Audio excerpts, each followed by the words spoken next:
Richard Pryor était un des pionniers du stand-up américain des années 60, 70, 80. Et c'est quelqu'un qui a eu beaucoup de douleurs dans sa vie. Il a été élevé dans une maison close. Il a trouvé un bébé mort dans une boîte à chaussures. Il a été violé à l'âge de 6 ans. Il a traîné beaucoup avec des drogues. Un jour, il a pris feu. Mais une des choses remarquables de sa carrière, c'est il voulait être Bill Cosby quand il était jeune. Il voulait faire comme Bill Cosby.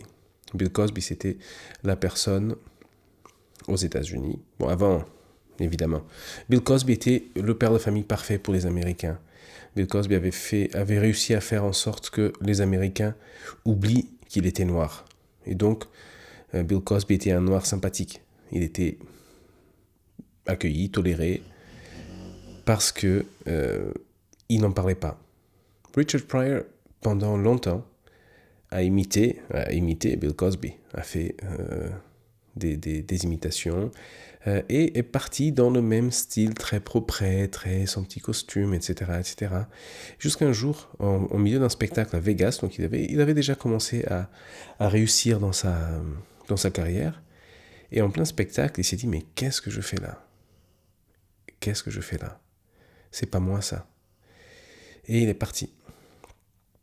Il a recommencé à zéro, et il s'est exprimé honnêtement. Il a commencé à dire vraiment ce qu'il ressentait, à parler des sujets qui l'importaient vraiment. Et de là est né Richard Pryor. Richard Pryor. Voilà. Si vous ne connaissez pas Richard Pryor, bon, si vous ne parlez pas anglais, c'est difficile d'apprécier à quel point cet homme était un génie, tourmenté, mais un génie. Mais il a fait beaucoup de films, etc. Mais allez voir, essayez de voir. Il y a sur Netflix, je pense, un de ses spectacles. Allez voir et vous m'en direz des nouvelles. Dans cette série, je vais vous parler de mes comiques préférés, ceux que j'admire le plus.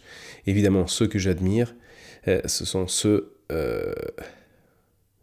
de qui je suis allé chercher des infos. Et je vais partager un tout petit peu d'informations avec vous. Allez.